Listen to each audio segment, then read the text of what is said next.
views and opinions expressed do not necessarily reflect those of Access Fort Wayne, the Allen County Public Library, or any other supporting groups. If you'd like to produce a show, call us at 260-421-1250.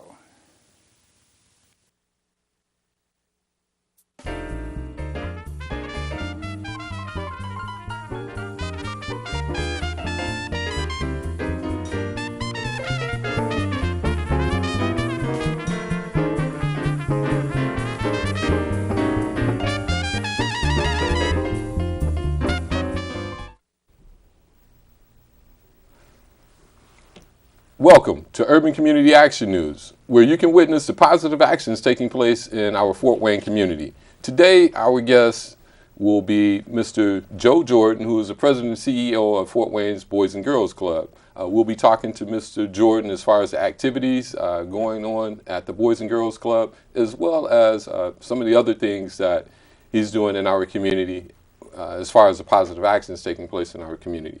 I'm going to go ahead and introduce Mr. Jordan, allow him to tell you a little bit about himself, and then we'll begin our discussion about those actions that are taking place in our community, positive actions.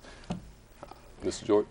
Thank you, Keith. I appreciate the opportunity to sit with you this morning and share some positive things that's happening at the Boys and Girls Club. And I want to applaud you for allowing our community to see some positive actions that's happening right now today in our community. I've been a lifelong resident of Fort Wayne. I've had the pleasure of serving in a number of not-for-profits at the executive level, and certainly this one has been very, very pleasurable. I've been at the Boys and Girls Club now for 7 years, believe it or not. Oh, that's good. Okay, and one of the things that I do remember as far as the Boys and Girls Club, well, I often get it mixed up with Boy Scouts. Now, is there a relationship there? No. There's a relationship because we collaborate. Okay. But certainly there's a number of great not-for-profit organizations in our community, Right. youth development organizations in our community that we get mixed up with. Right, But right. certainly the Boys and Girls Club has a distinct niche in the community Okay. regarding facility-based programming every day. Right. Throughout the entire year. We provide services to kids. Oh, okay.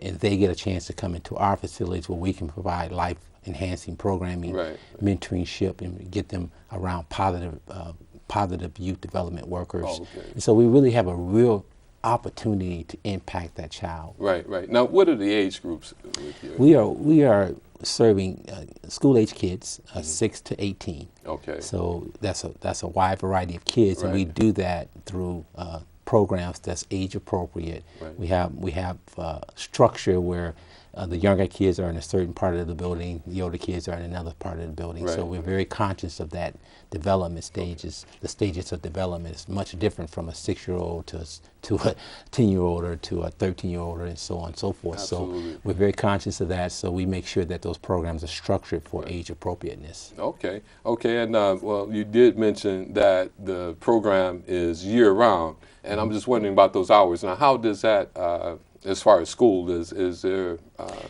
Yeah, what we do, we're an after-school program. Okay. For the most part. We have a great relationship with the school districts. Okay. Fort Wayne Community Schools has been a Right. great partner.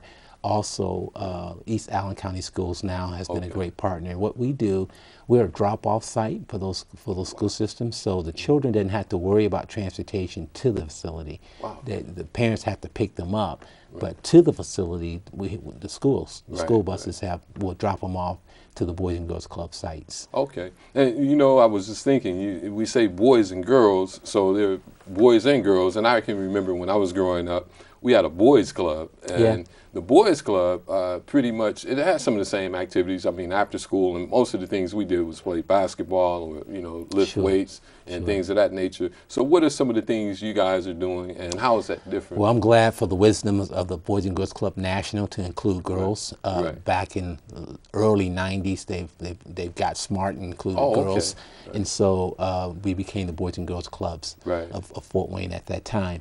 The mission of the Boys and Girls Club is to inspire all youth especially those who need us most, to reach their full potential as productive, caring, and responsible citizens. And I want to emphasize the thing we talked about, especially those who need us most. We want to serve the kids who are in the most need. And so strategically, we set our organizations up into areas of the community that has high need. Because those are the kids that's not getting served. And so those are the kids that we want to reach. Last year, we served over 2,000 kids. And we had a daily average attendance right around 425 kids every single day.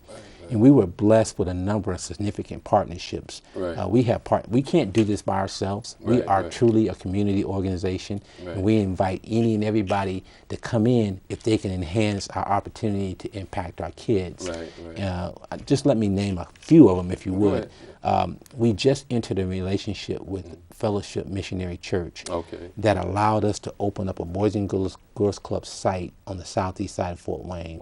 And if you know anything about Fellowship, they are service-oriented for over the last 30, 35 years. And they serve the Southeast family and children. So not only did we enter a relationship with them to open the site, but we entered a relationship with someone who has shared like values like ours. They care about the community, they care about the kids, they understand the significance of that. We couldn't do none of this without these partnerships. We've partnered with Metro Youth Sports to bring sporting to the big sporting component to the club. Community Harvest Food Bank has been huge for us regarding helping us feed our children every day. We provide a hot meal for every child that comes to the club. I happened to visit one day. You probably remember this, about 3 years ago when I visited, and I had an opportunity to eat there. The food is good, so I just want to say that if you want to visit over there, I don't know if I can say that, but if you do visit over there, the food is good. We have some tremendous cooks, and the food is definitely good. So, you know, these collaborative relationships has helped us grow over the last several years. I mean, it's incredible the growth that the club has experienced over the last 5 years. And again, I contributed to the board of directors, a strong board. We have a great staff. Our leadership staff is awesome. And the fact that we have a collaborative spirit. We open the door for collaborations. And so we're excited about what's going on at the club. We are growing. We're serving more kids now than we've ever served before. And so with that comes responsibilities, and we can celebrate that, but we have a bigger responsibility now because we're serving more kids. Well, that's good. Now, man, those numbers, you said 400 a day. So those numbers have increased then since you have another location on the south side. No question, they have, and we anticipate that location even growing even stronger. I mean, we kicked it off late August of 2013, and we've already have 200 members over there. And so we think we can get more members over there. We think that's going to be a significant site as well. Our other sites are in Fort Wayne Housing Authority complexes, Brookmill and McCormick. Fort Wayne Housing has been amazing partners because they value opportunities to do non-school activities in their complexes, you know, giving those kids opportunity to engage in these life-enhancing programs. You know, so we've been blessed with a number of significant partnerships, a number of great community and corporate support from individuals as well. We've been really blessed. And I have to tell you, Joe, that me, and I'm saying Joe because I know him personally, so with Mr. Jordan. No, you can say Joe. Okay, I have to tell you that in going over there, I saw the programs and kids, but again, that number has stuck with me. But what I want to ask you is, now that we're approaching the summer when the kids are out of school, are those hours going to change? They are. We have a different program curriculum during the summer. During the summer months is really where we try to expose kids to career opportunities, take a lot of field trips.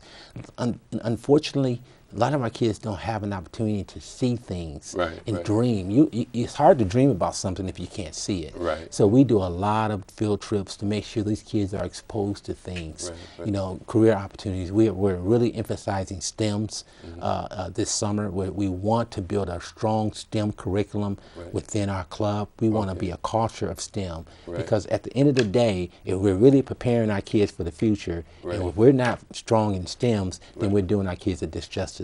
Because you know, and we know, that 20 years from now, STEM's jobs are going to be available for our kids. So we want our kids to be prepared to compete for those jobs. So we're really looking at building a STEM leadership academy within the club culture to make sure that we expose our kids early on to STEM careers. Okay. And so that's what we'll be doing this summer, is finding out what are those jobs that require STEM. And then we're going to expose our kids to those jobs. We're going to bring people in to speak to our kids about those opportunities so they can start thinking and connecting the dots between that math stuff they have to do now and how it would benefit them later. And with you saying that, it just come to mind because I'm familiar with some other programs. Now, is there a component within your program, like it's 13 to 18, right, the age group?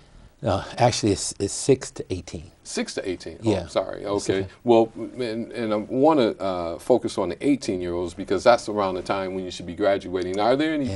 Is there a component within your program in terms of preparation to make that transition? Yeah, we have a program for the older teens called Keystone. Keystone is a leadership character development program.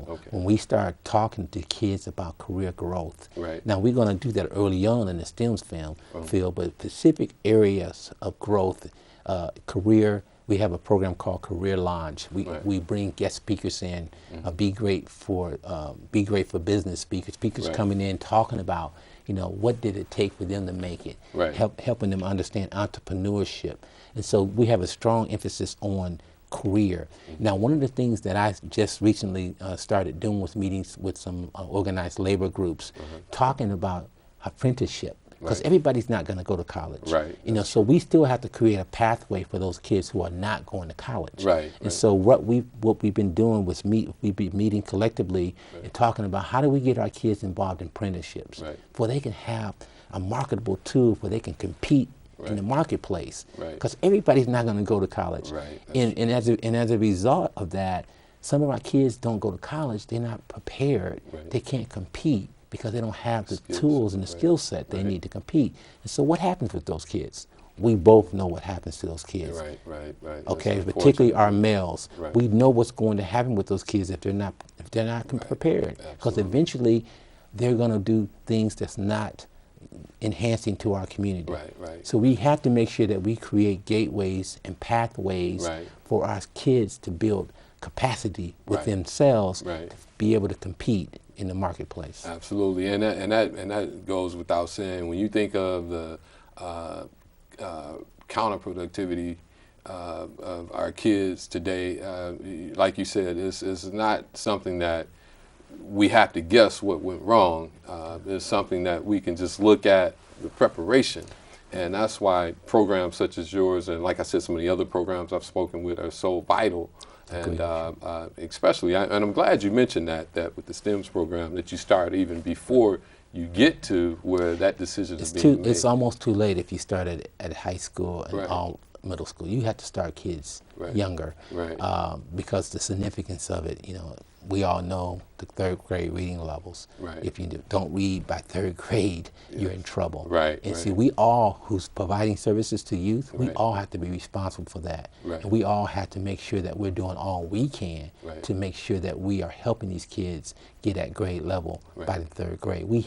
It's imperative that we do that. And if we're not doing that, we're doing ourselves a disjustice. And also, well, what are, I do recall, like I said, when I did visit, I did see the diversity there.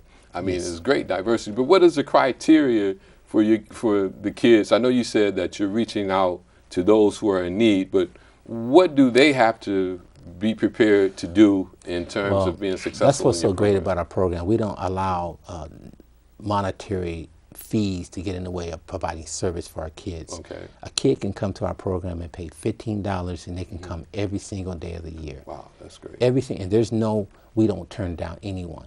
Anyone who wants service, who wants to be part of the Boys and Girls Club, they can come. And if they don't have the $15, I'm going to sponsor them. So we don't turn down any kid. And so we're providing them hot meals every day, life-enhancing programming, mentorship through our staff, and exposure to all these opportunities that we have to expose our kids to for $15 a day. And that's great, Joe, that you would sponsor a child if they didn't have it. And I want to say that, I mean, that says something about the program itself. which brings up another question here in a second. But when you have people such as you, yourself, your staff, who are interested in allowing the child, more importantly, realizing the importance of the child being successful in the program, that's what makes that program successful. And that's what I get out of that when you said that you would, if they don't have, you're willing to put up, because you know the importance of meeting that need in our community. Yeah. Also, what I did want to ask is, having such a large number of kids from different ages daily interact with one another, what are some of the challenges, if there are any? And usually we would think there's always challenges. As you know, as you grow, you celebrate the growth because you're expanding your services and impacting kids and deepening your impact. Right. But it comes with headaches. Right. So you need more resources. Right. You know. Right. So we're here this year, and then we're here next year. Right. That means we have to have support for this growth. Right. And so it's imperative that we continue to tell our stories. Right. Get people to look at what we're doing. Right. And then invest in us. Right. Right. Invest in our kids, because we are affecting our future of our community. Absolutely. Because these kids will grow up. Absolutely. They're not going to stay kids forever. Right. So we have an opportunity to impact them so they can be productive, caring, responsible adults now. Because if we don't, then as I mentioned earlier, then you may not have a caring, responsible adult. Right.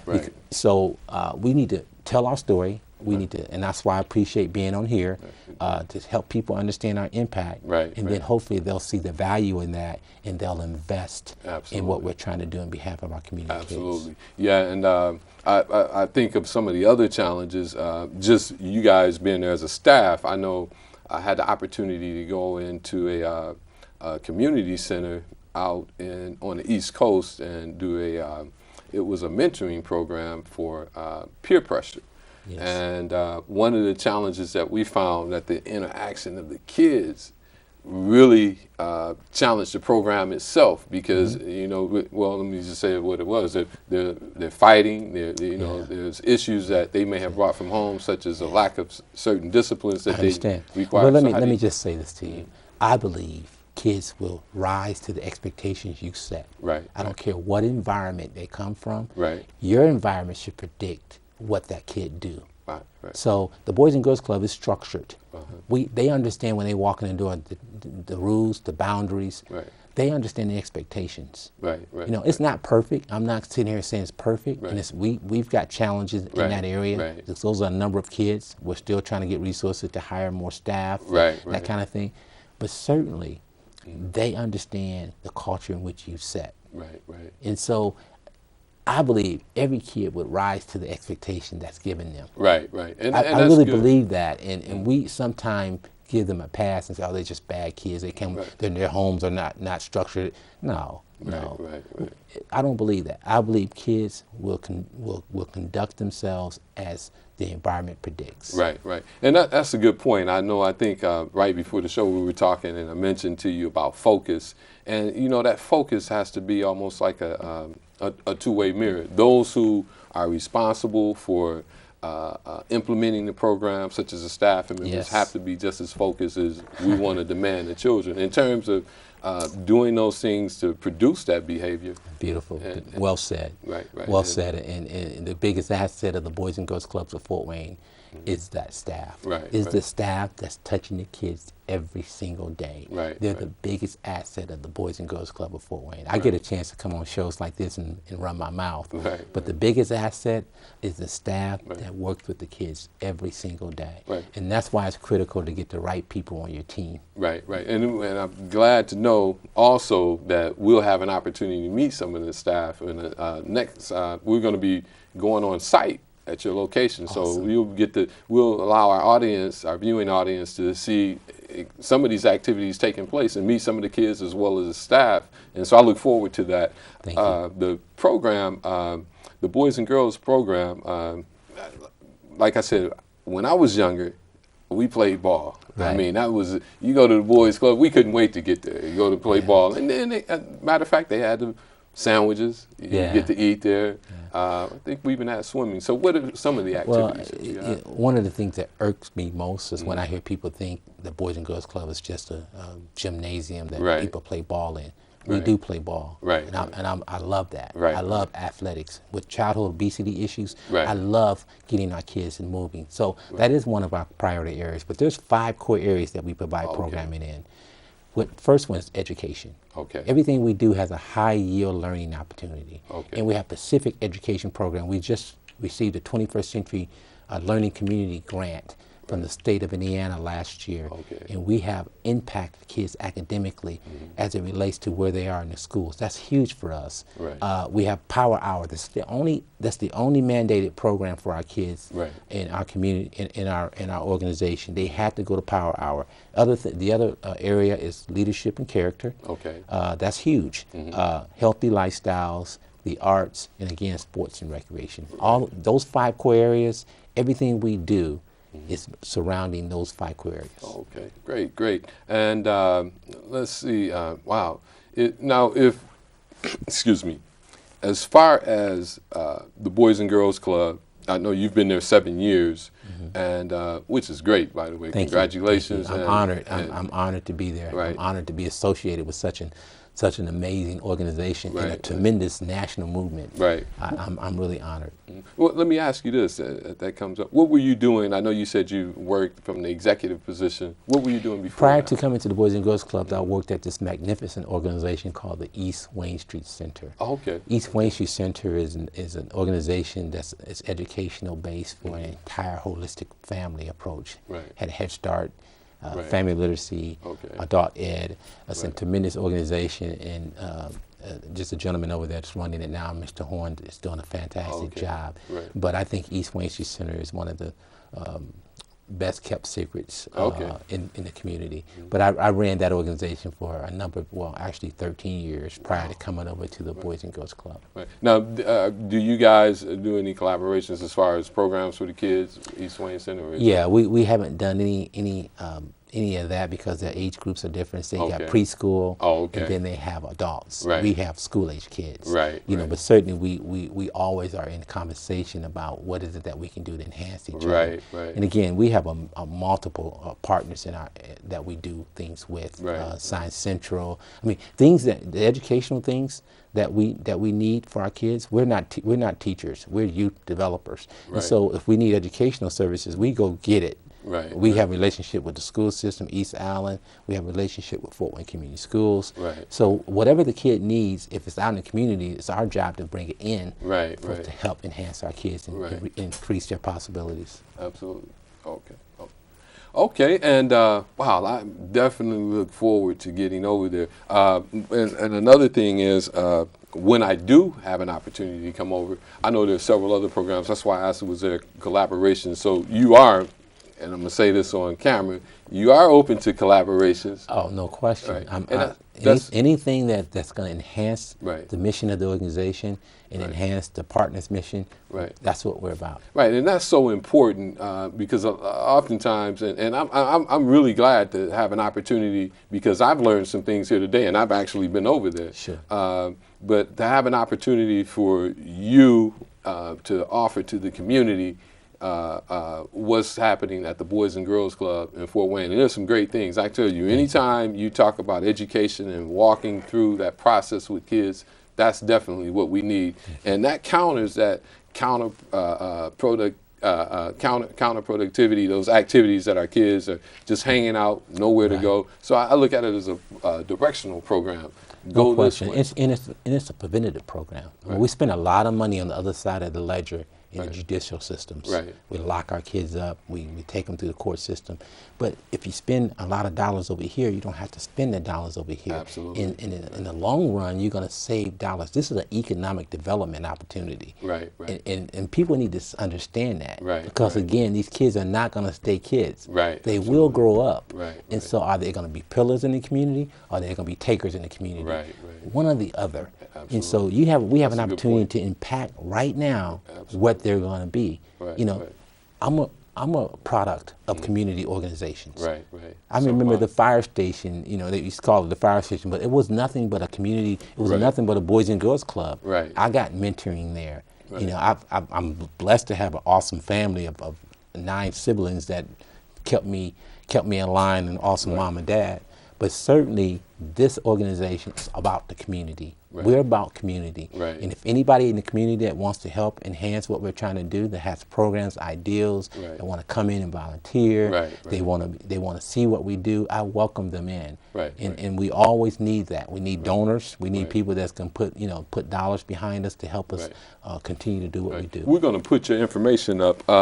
I have your information here. As a matter of fact, I'm going to go ahead and announce it right now. I do want to give your address, 2609 Fairfield Avenue, and hopefully it'll come up across the screen. And I think your direct number, telephone number is 260-744-0998. Yeah. Yes, Okay. extension 113. Okay, extension 113. Okay. And you have a website here also, so that'll be bgcf.org, and that's Boys and Girls Club Fort Wayne. That's correct. .org. Okay, and man, I wish we had more time. I look forward to the next show. Like I said, we're going to have your staff.